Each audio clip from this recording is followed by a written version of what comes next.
Meus cumprimentos a todos aqueles que, mais uma vez, se reúnem aqui na página do YouTube e do Facebook, Registradores Brasil, Registradores BR, da Uniregistral e da Arisp, para continuarmos a nossa série de atividades acadêmicas, registros sobre registros. Hoje, com o encontro número 188. São 188 semanas seguidas, com uma raríssima hipótese que ocorreu de interrupção, ela é 2 vezes, entre o Natal e o Ano Novo, para cuidarmos de assuntos relativos ao direito registral imobiliário. Eu quero, mais uma vez, agradecer muitíssimo ao Dr. Flaviano Galhardo, presidente da Arisp, que tem feito nesse período conturbado da história brasileira e mundial, com repercussões econômicas sensíveis, tem feito muito para liderar, de maneira muito conveniente, muito oportuna, as atividades dos registros de imóveis. Quero também agradecer ao Dr. Renato Nalini, digno reitor da Uniregistral, a ambos, ao Dr. Nalini e ao Dr. Flaviano Galhardo, pela oportunidade que me concedem de manter esse contato valiosíssimo com os estudiosos e estudantes do direito registral imobiliário. Queria lembrar, especialmente aos estudantes que estão começando a ter contato com o tema do registro de imóveis, que gostam da matéria, que se interessam por ela, que avistam as grandes vantagens de economia de tempo, de gastos, de segurança e tudo mais, de entrar em contato com a atividade do registro de imóveis, que é conveniente cadastrar-se na base de dados do EAD da Uniregistral. Conveniente porque haverá contagem de tempo de atividade para fins de confirmação na faculdade, acerca de horas de trabalho escolar, universitário. Haverá também a possibilidade de participar de sorteio de livros. Nós não sabemos muito bem quais são os efeitos que vão extrair dos certificados que correspondem à frequência nestas aulas. Isto pode representar realmente alguma coisa, tanto no plano acadêmico quanto de concurso público, eventualmente. Lembremos-nos que a Uniregistral, mercê da atividade do Dr. Renato Nalini, do apoio do Dr. Flaviano Galhardo, está em vias de, espero que em breve, obter autorização do Ministério do Estado da Cultura, da Educação e Cultura, para que se promova aqui um curso de pós-graduação. Bom, nós vamos tratar aqui, como tema de hoje, da matéria da extinção da locação e do leasing imobiliário. Estamos tratando fundamentalmente do tema da locação, de seu registro, e agora vamos tratar de sua extinção, porque essa extinção vai levar-se ao registro na forma de cancelamento de anterior inscrição, de anterior registro, quer da locação, quer do leasing imobiliário. Como de hábito, esses textos, penso que todos sabem, mas enfim, não custa reiterar, estão previamente publicados na base de dados da Uniregistral, da EAD do Uniregistral, e essas aulas correspondem a certas exposições, leitura, exposição, alguma glosa sobre os textos previamente publicados. Começa aqui o texto por dizer que a extinção da locação e do leasing tem evidente interesse para o registro de imóveis. Como acabo de dizer, esta circunstância de extinguir-se o ajuste locatício, de extinguir-se o ajuste de leasing, deve levar-se ao registro de imóveis exatamente para que haja publicidade bastante de que esses vínculos já não subsistem. Há uma meta ou finalidade registral que é importantíssima e, de certo modo, se persegue ao modo de uma verdadeira utopia, no bom sentido, ou seja, a utopia, ou seja, como um ideal a alcançar-se, embora muito difícil de efetivamente completar-se, de atingir a sua perfeição, mas um ideal que pode ser alcançado. uma utopia de que, o meta-registral, como eu acabo de dizer, de que o registro seja um espelho da realidade. A ideia é esta, que o registro consiga exatamente especular, espelhar a realidade. Tal como a realidade é, ela se mostre qual num espelho no ambiente do registro. Ou seja, isso significa que a enunciação ou menção do registro deve ser verdadeira. Se o registro quer espelhar a realidade, ele deve indicar, fazer enunciações, fazer menções verdadeiras, isso é, menções que estejam conformes à realidade, conformes às coisas que são o princípio cognoscitivo. Ou seja, qual é o princípio do nosso conhecimento? É a coisa. São as coisas. Então, o nosso conhecimento, a verdade se obtém quando a mente se ajusta às coisas. E, guardadas as proporções, aqui a ideia é que o registro se comporte como se fosse a nossa mente. E ele, efetivamente, apreenda a realidade. E a enuncie tal como ela é. E isto é uma exigência importante porque corresponde, ao fundo, na satisfação da fluidez, da dinâmica da vida jurídica. Como a vida jurídica é bastante dinâmica, bastante fluida, há necessidade de que o registro também apresente essa possibilidade de fluidez, essa possibilidade de mudança, de alteração.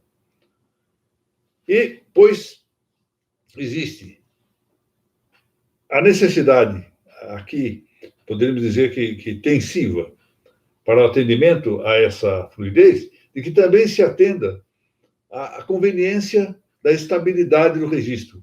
O registro deve inclinar-se também, ao mais possível, atingir uma certa permanência, uma certa perseverança, uma certa persistência no tempo. Não teria sentido, por exemplo, que todo um mecanismo de formalização do direito se fizesse para inscrições de escassa durabilidade, de exíguo tempo. Ou seja, aqui é uma tendência tensiva. De um lado, tem que atender à fluidez, e de outro lado, tem que fazê-lo de maneira tal que vá para o registro aquilo que possua alguma estabilidade, alguma permanência no tempo, alguma duração no tempo. Qual é essa duração? Isso vai depender muito frequentemente da duração que a própria realidade indicar para os quadros jurídicos correspondentes. Assim é que, prossegue o texto aqui, a tendencial, embora relativa, estática do registro, por que relativa? Porque ela está sempre sujeita a essa fluidez. Ou seja, não existe uma estática absoluta no registro. Nenhuma situação humana enquanto tal, enquanto humana, absoluta. Enquanto faz parte da realidade mundanal, na realidade do mundo, pode fruir desse caráter de absoluta estabilidade, de absoluta permanência. As realidades, muitas vezes, são mais duradouras, outras menos duradouras, mas elas não são,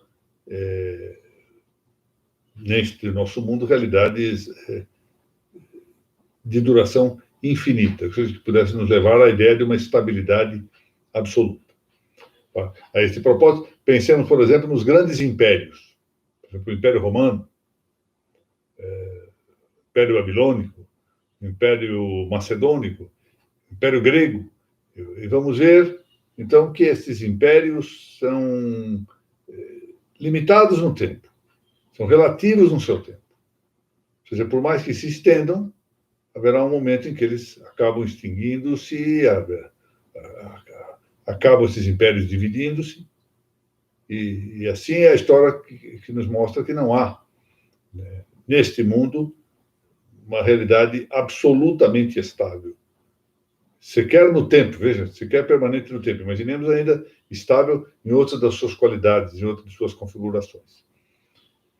Então, nós temos essa dupla ideia, ou seja, de um lado a fluidez do mundo, da outra a sua estática. E essas duas realidades, que são tensivas, né, que apresentam, portanto, um aparente confronto, devem, de algum modo, contemplar-se no registro de imóveis, se o registro de imóveis quiser ser o espelho do que se passa na vida social, na vida jurídica.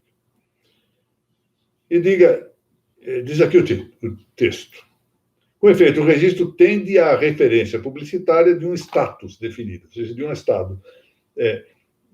Embora, esse é um ponto importante, o registro inscreva fatos, atos e negócios jurídicos, portanto, inscreva títulos, ele publica estados, ele publica um status. Ou seja, um exemplo escolar, mas bastante para esclarecer. Inscreve-se uma compra e venda para publicar-se o estado de proprietário. Ou no registro civil, inscreve-se o nascimento para publicar-se a existência. Escreve-se a morte para publicar-se o fim dessa existência. No registro de imóveis, inscreve-se, averbando-se um cancelamento para mostrar a morte de um direito, de uma modificação de um estado jurídico. De maneira que há uma referência a um relativo repouso, a uma relativa permanência. E a sua conservação. É importante observar isso. Curiosamente, o registro que deve recepcionar a fluidez, a fluência jurídica, por sua vez, visa, sobretudo, a marcar a sua conservação, a preservá-la, preservar. De tal modo que a fluidez só representará algo no registro no momento em que ela se tornar, de algum modo, estabilizada também, enquanto fluidez, na vida social. Ou seja, confirmada na vida social. O registro deve,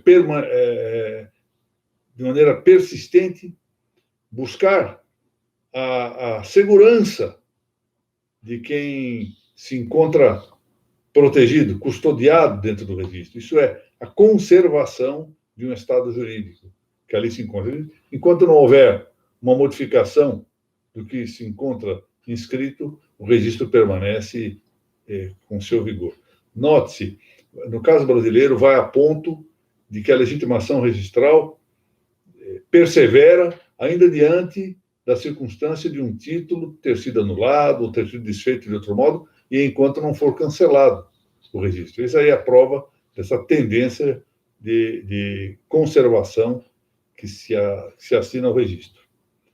E por isso mesmo, em Portugal, fala-se em conservatória ou conservadoria, para indicar o registro. O registro é um lugar de conservação. E o registrador ali se chama, muitas vezes, de conservador. E no Brasil, isso mais se designa como cartório, ou ofício. A palavra cartório foi pejorada, mas não saiu de moda. E é engraçado que resistiu a sair de moda, embora houvesse um forte influxo ideológico, como se sabe já a partir do entorno da Constituição de 1988, para que a palavra cartório fosse abandonada em proveito da expressão serviços, que até foi a expressão utilizada na Constituição Federal. Mas então eu dizia, existe uma tendencial, embora relativa, não absoluta, uma tendencial estática do registro. E essa estática tendencial do registro, tendência de manter, de conservar, etc., não raramente ela vai conflitar, contrastar com a dinâmica ou fluência das coisas jurídicas, das coisas que estão ocorrendo na vida social, na vida política. E exatamente para atender, então, a verdade registral, que é aquilo que busca o registro, com sua enunciação, vamos ter de valer-nos de uma prática que, em sentido bastante amplo, uma palavra que tem um significado mais amplo do que comumente nós costumamos considerar, a linguagem trivial a reduz um pouco, nós vamos levar-nos à ideia de retificação do registro, as retificações do registro.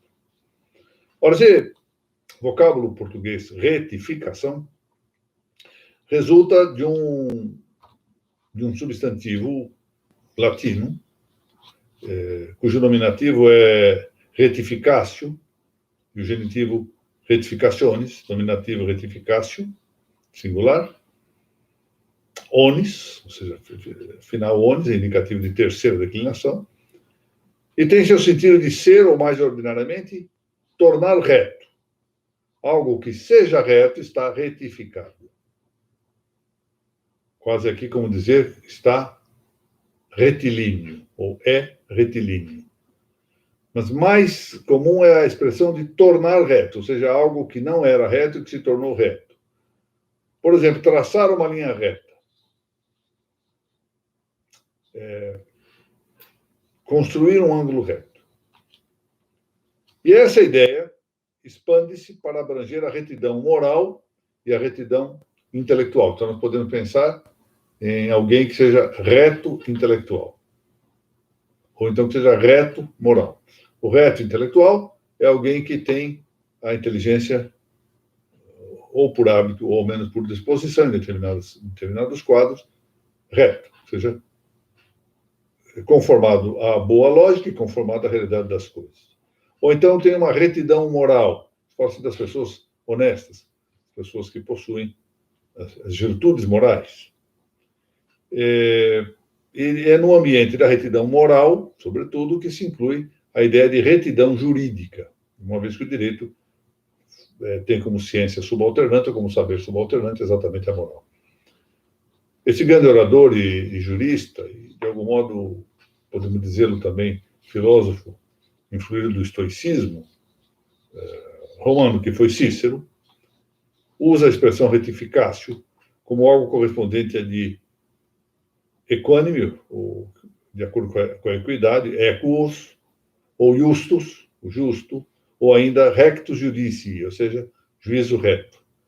Ou seja, a retificatio pode significar o que é equânime, ou seja, que está de acordo com a equidade, com a justiça do caso concreto, mais amplamente com a ideia do justo, pura e simplesmente, ou então ainda com a ideia do juízo reto, rectus judici.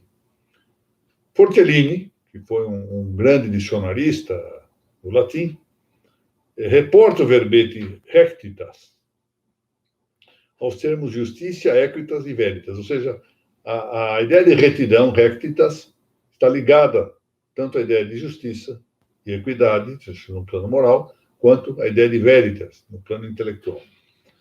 Retidão é, pois, algo justo, algo equânime, algo veraz.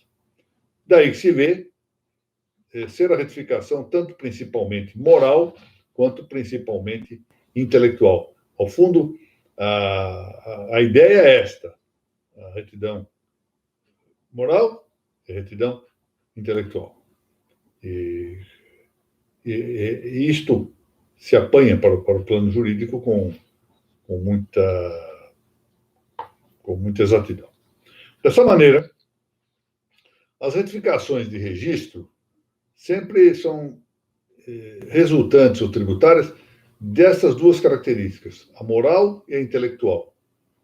Visam, por primeiro, uma correção intelectiva, ou seja, em ordem a espelhar a verdade. A primeira coisa que eu faço quando penso na ideia de retificar no registro é espelhar a verdade. Tal como a verdade se apresenta, eu retifico o registro para que ele se torne reto, ou seja, que especule a realidade. E, na sequência, dirigem-se essas retificações a uma emenda moral. Por quê? Esse é o ponto que às vezes escapa.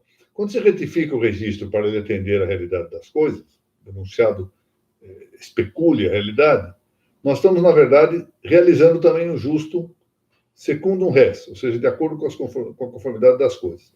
Lembremos que o justo registral é, na verdade, aquele que é ligado, vinculado, dirigido à realização da segurança jurídica. Esse é o justo buscado. Mas é um justo que se diz secundum res, porque ele vai buscar a conformidade com as coisas. Nessa maneira de especular, de espelhar as coisas, o registro se torna justo. Tenha-se em conta que este conceito, prossigo eu aqui, de retificação de registro é bastante mais abrangente que a acanhada noção, extraível timidamente, da letra do artigo 213 da Lei 6.015. Porque esse dispositivo, 213, ele se remete a algumas tantas hipóteses. Não é um dispositivo que tenha uma regra exauriente, exaustiva, que esgote a possibilidade do registro. Quais hipóteses estão ali previstas? A errônea tomada de dados, e vai passando por algumas até chegar a supervenientes alterações da realidade das coisas. A realidade mudou. A demolição de uma casa, pois bem, a verba-se a demolição. Há a construção de uma casa, a verba-se a construção. Há um aumento do imóvel por avulsão ou aluvião, se vai fazer essa modificação. Abre-se uma estrada, abre-se uma rua, faz essa retificação, alteração. Mas essas hipóteses ali previstas estão longe de esgotar as situações que indicam a necessidade de retificar o registro, isto é, de torná-lo reto, de torná-lo conforme à realidade das coisas. Se nós visitarmos, por exemplo, a mesma lei 6.015, nos artigos 214 a 216A, 246 e 247, vamos ver uma série de outras hipóteses que reclamam providências retificadoras do registro. Bom, passemos agora a examinar, já agora bem identificada a circunstância de que a retificação do registro consiste num modo com que o registro deva espelhar a realidade das coisas, passemos a pensar na maneira com que nós podemos ter o registro sob o ângulo de sua compreensão e, sequencialmente, como nós o exprimimos também. Como nós compreendemos a retificação, mas também como nós exprimimos, manifestamos essa retificação. Retificação pode ser de três modos, ou três classes, três espécies.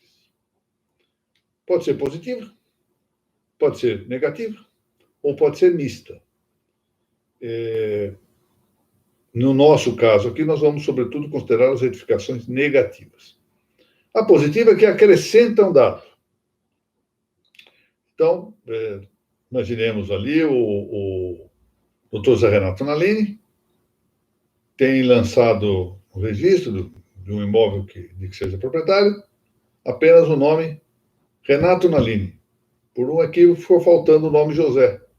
Então, ele pede a retificação, que é uma retificação positiva, para que se acrescente o nome José, que por engano não constou da matrícula. Diversamente, ela pode ser negativa. Suponhamos que o Dr. Flaviano Galhardo tenha lá em seu nome, ele é proprietário do imóvel, e que o nome ali se encontre, diga Flaviano Galhardo Júnior, Flaviano Galhardo Filho. Esse acréscimo não há no nome do Dr. Flaviano Galhardo. Então, ele pede apenas para que se retifique o registro para excluir esse último nome. E pronto, ficará Flaviano Galhardo. Retificação negativa. Mas pode ser também uma retificação mista. Vamos aqui supor que alguém, Tício da Silva, tenha visto seu nome aparecer no registro como Tício dos Santos. Então, ele pede para excluir a parte da retificação negativa, o dos Santos, isso se exclui porque está errado, mas, ao mesmo tempo, que se acrescente positivamente um dado novo, da Silva. Então, nós teremos aí Tício da Silva. É misto porque uma parte é negativa, a outra parte é positiva. Exclui alguma coisa, suprime alguma coisa e inclui-se outra. Bom, aqui nos interessa, tratando-se da extinção da locação e do leasing imobiliário, o segundo desses modos de retificação, que é a retificação negativa. Nós só queremos recusar, e aqui de maneira completa, recusar efeitos, mostrar o cancelamento, mostrar a extinção de um determinado registro. Como corolário da extinção na vida real, na fluidez das coisas, do título do negócio que se indicava com o registro que vai ser objeto do cancelamento. Então, o item segundo do inciso segundo do artigo 167 da Lei 6.015 diz que se procederá à averbação por meio de cancelamento da extinção dos ônus e direitos reais. E essa averbação, nos termos da lei, é obrigatória, por força do caput do artigo 169. Embora, de um modo geral, a lei de regência preveja que as inscrições possam solicitar-se por qualquer pessoa, isso está no artigo 217 da Lei de Registros Públicos, dispõe também que, na hipótese de cancelamento, haja interesse no ato cancelador. Veja lá o inciso 3º do artigo 250. É uma hipótese muito curiosa essa de exigir a indicação do interesse para o cancelamento. Cancelamento pode ser total ou pode ser parcial. Artigo 249. E ele é sempre, esse cancelamento, uma inscrição relativa, negativa e póstera. Vamos lá por quê? Relativa sempre, porque ele sempre se relaciona, cancelamento, com uma outra anterior. Não é possível fazer um cancelamento autônomo, ou seja, sem nenhuma referência, ou um cancelamento, melhor do que dizer autônomo, seria dizer absoluto. Eu cancelo absolutamente sem ter um registro cancelado, um registro a que remeter o cancelamento.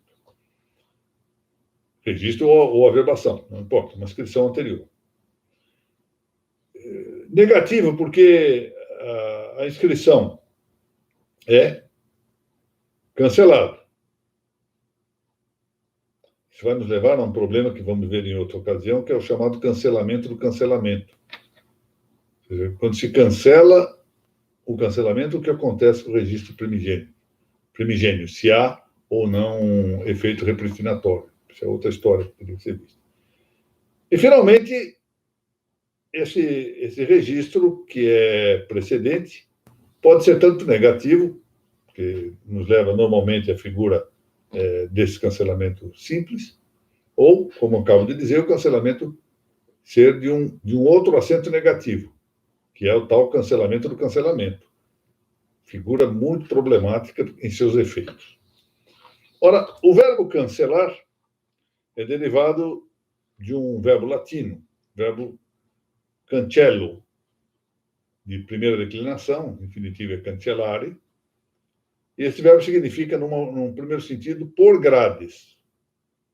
Primeira coisa, quando se fala em cancelar, no latim, cancelar, entende-se por grades. Gradear. Mas, mais amplamente, fala-se em inutilizar, riscar. Então, há dois modos de cancelamento ou inutilização do registro. Um, que pode dizer-se absoluto ou ex tunc, assim das nulidades de pleno direito do registro. Então, ele tem um efeito absoluto. Trata-se aí do cancelamento estricto sensu, está previsto no artigo 214 da Lei de Registros Públicos. Outro modo, contudo, que é o que se pode propriamente afirmar de efeitos relativos, não retira o inteiro valor da inscrição anterior, de sorte que melhor decidiria, em vez de cancelamento, encerramento da inscrição precedente. As hipóteses de extinção da locação e do leasing imobiliário moldam-se exatamente a essa ideia de cancelamento de efeitos relativos ou encerramento, pois não levam a inutilizar desde a origem as inscrições prévias, as inscrições precedentes. Isso não é uma inutilização pela raiz, senão que apenas tratam de declarar extintas de modo superveniente essas inscrições. Elas se extinguem de maneira superveniente. Então, provavelmente, elas se encerram e não se cancelam. Mas fala-se, como tenho falado aqui no texto, de maneira comum, em cancelamento para as duas hipóteses. Nós é que temos que distinguir os seus efeitos.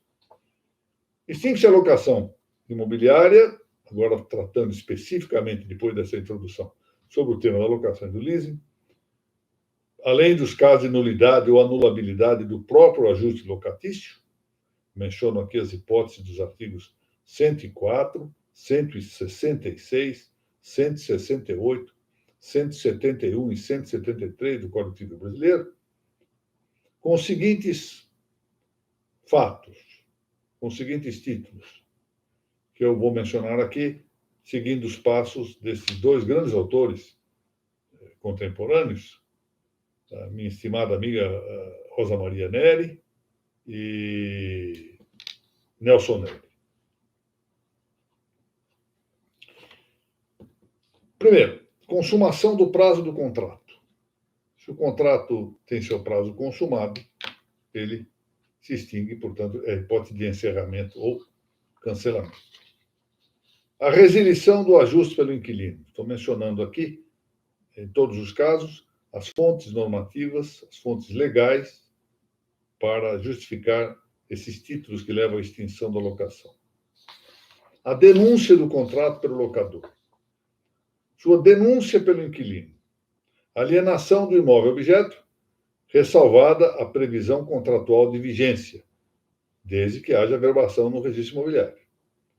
Os términos do usufruto do fideicomisso relativos ao imóvel locado. A destruição do prédio. Sua desapropriação. A morte do locatário sem deixar sucessor legítimo. Mútuo acordo entre locador e inquilino. O abandono do prédio. E uma hipótese, duas últimas hipóteses, uma delas muito vasta, que eu leio aqui. Nas locações de imóveis utilizados por hospitais, unidades sanitárias oficiais, asilos, estabelecimentos de saúde e de ensino, autorizados e fiscalizados pelo poder público, bem como por entidades religiosas devidamente registradas, essa é a hipótese, quando o proprietário, promissário comprador ou promissário cessionário, estes últimos com algumas condições, pedir o imóvel para demolição, edificação licenciada ou reforma que venha a resultar em aumento mínimo de 50% da área útil. Então, aí é uma previsão da lei de locação, a lei 8.245. E, finalmente, a falência do locatário, matéria prevista na lei 11.101, de 9 de fevereiro de 2009. Diz assim o inciso 7º do artigo 119 dessa lei, mencionada, lei 11.101. A falência do locador não resolve o contrato de locação. E, na falência do locatário, o administrador judicial pode, a qualquer tempo, denunciar o contrato. Por sua vez, quanto ao leasing imobiliário, é da doutrina deste muito bom doutrinador brasileiro, também contemporâneo, Carlos Roberto Gonçalves, que o negócio se extinga. Diz ele aqui, rola 5 hipóteses. Pela expiração do prazo pactuado entre os celebrantes, tempo em que o arrendatário poderá, entretanto, exercitar a opção de compra do imóvel ou a renovação do ajuste, exercendo-se a opção de compra, apurado o preço residual da aquisição e siga-se o leasing, diz Carlos Roberto Gonçalves, que se transformará em compra e venda. Então, aí, portanto, é um caso em que se cancela, se encerra, mas há uma conversão em compra e venda. Segunda hipótese, extingue-se o leasing por mútuo acordo de extrato, ou com a falência da arrendadora, ou com a concordata ou falência da arrendatária, por inadimplemento contratual, e, na verdade, é uma sexta hipótese aqui, que eu me enganei na numeração, por motivo de força maior, ou seja, destruição do prédio, superveniente falta de autorização no funcionamento do governo, pelo governo, etc. Bom, para solicitar a averbação do cancelamento, que deve instruir-se de título idôneo, isso é exigido no artigo 248 da Lei 6.015, na parte final desse artigo, estão legitimados os partícipes do ato ou negócio objeto da inscrição anterior, exigindo-se, então, que o requerimento tenha as firmas reconhecidas por tabelião, inciso 2º do artigo 250. 2. Qualquer interessado, desde que munido de documento hábil, inciso 3º do artigo 250.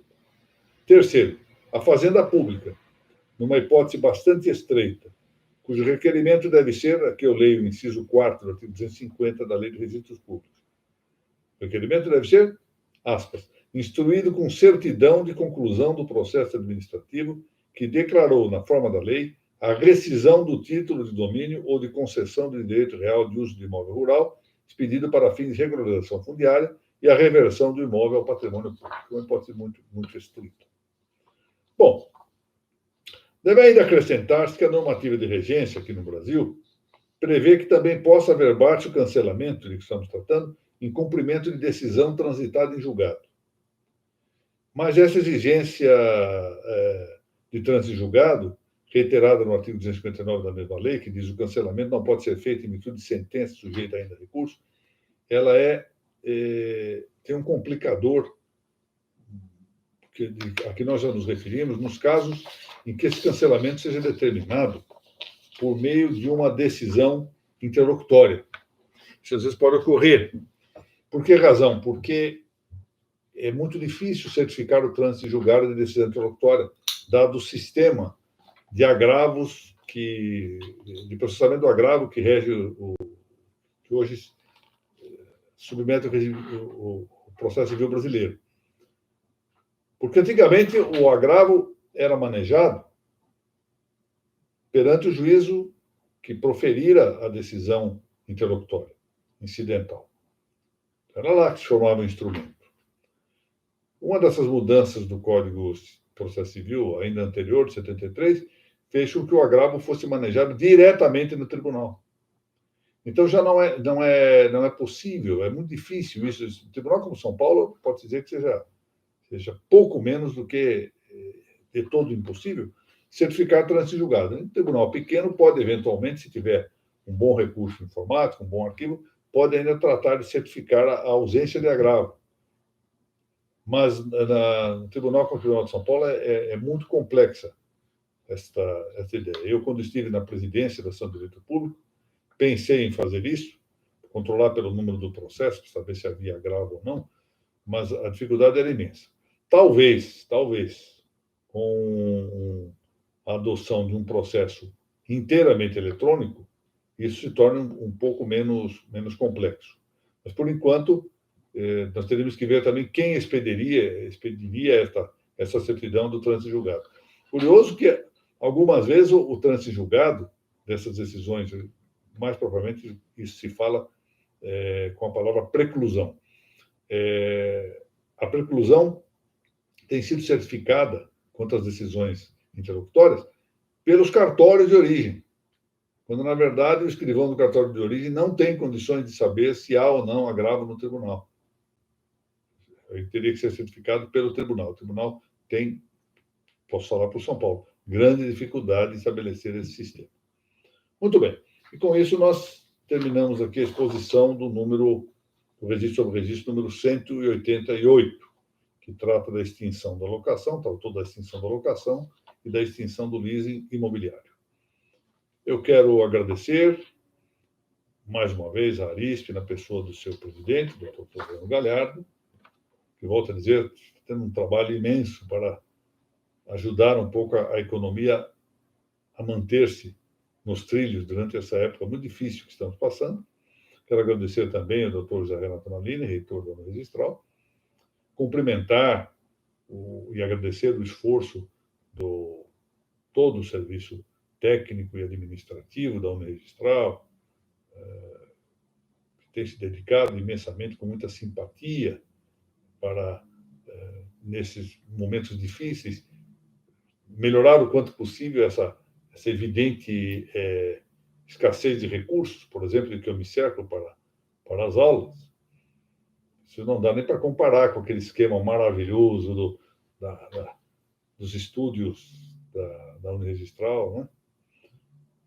Mas, enfim, agradecer esse esforço, agradecer também a todo o público que nos assiste pela via eletrônica, mas aqui não deixando de manifestar a minha saudade das aulas que eram transmitidas ao vivo, e parece que o público eletrônico se sente mais perto com as aulas ao vivo do que com as aulas gravadas, bem como a minha saudade em relação à minha audiência presencial, meus estimados alunos e discípulos que compareciam todas as quartas-feiras lá na sede da Unirregistral para prestigiar-nos. Isso é um motivo de muita saudade para mim.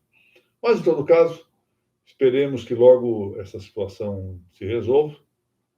Essa gravação está sendo feita no dia 13 de maio de 2020.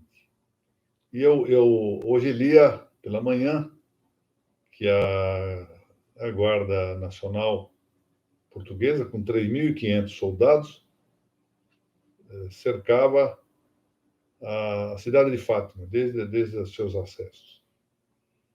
Então, eu recordei que no ano de 2017, portanto, há 3 anos, eu estava, não foi propriamente no dia 13, mas quero crer que no dia 11 ou 10 de maio, eu estava exatamente em Fátima. Eu fui lá para a Fátima para proferir uma palestra em um seminário internacional, e com plena liberdade, andando para cima e para baixo, ou seja, sem esta limitação que agora se põe.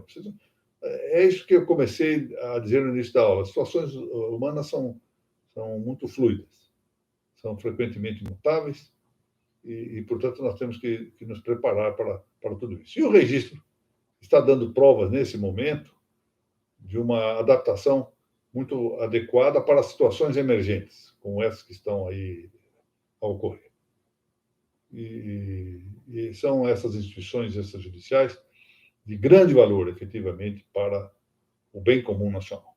Muito obrigado a todos e até a semana que vem, se Deus permitir.